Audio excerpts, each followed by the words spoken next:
ఇవాళ శాసనమండలిలో జరిగినటువంటి సంఘటన చాలా చాలా దురదృష్టం.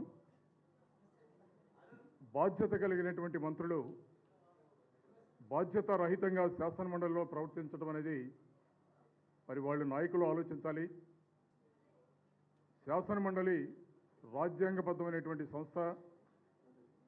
సభ్యులు కానీ మంత్రులు కానీ చాలా డిసిప్లిన్ తోటి వ్యవహరించవలసినటువంటి సందర్భం అక్కడ ఉండాల్సి వస్తే బాధ్యత రహితంగా అనుచితమైనటువంటి వ్యాఖ్యలు చేసే పరిస్థితి అక్కడ మంత్రివర్గానికి వచ్చింది. చాలామంది మంత్రులు ఆ విధమైనటువంటి సంభాషణలు అక్కడ చేయటం చాలా చాలా దురదృష్టం. ఇవాళ బీసీ సంక్షేమ శాఖ మంత్రి గారు వారు చేసినటువంటి వ్యాఖ్యలు రాష్ట్రంలో ఉన్నటువంటి మహిళా లోకాన్ని మొత్తాన్ని కూడా అవమానపరిచే విధంగా వ్యాఖ్యలు చేశారు. భారతదేశ చరిత్రలో 75 సంవత్సరాల ఇండిపెండెంట్ ఇండియాలో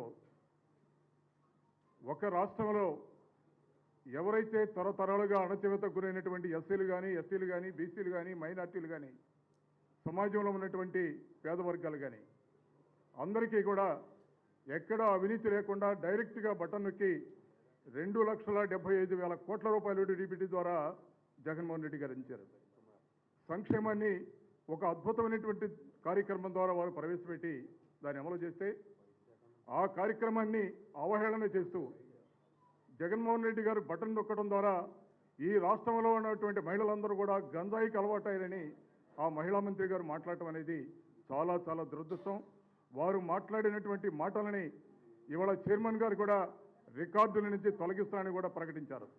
అంటే ఎంత పౌరుషంగా వారు మాట్లాడారు, సమాజం తొలగించుకునే విధంగా వారు మాట్లాడారో అర్థం చేసుకోవాల్సిందిగా మీడియా ద్వారా రాష్ట్ర ప్రజానీకానికి విజ్ఞప్తి చేస్తున్నాం. ఆ వ్యాఖ్యల్ని వైఎస్ఆర్ కాంగ్రెస్ పార్టీ తరఫున మా నాయకుడి తరఫున మేము ఊకుమ్మడిగా ఎమ్మెల్సీలు అందరం కూడా తీవ్రంగా ఖండిస్తామని కూడా ఈ సందర్భంగా మనవి చేస్తున్నాను.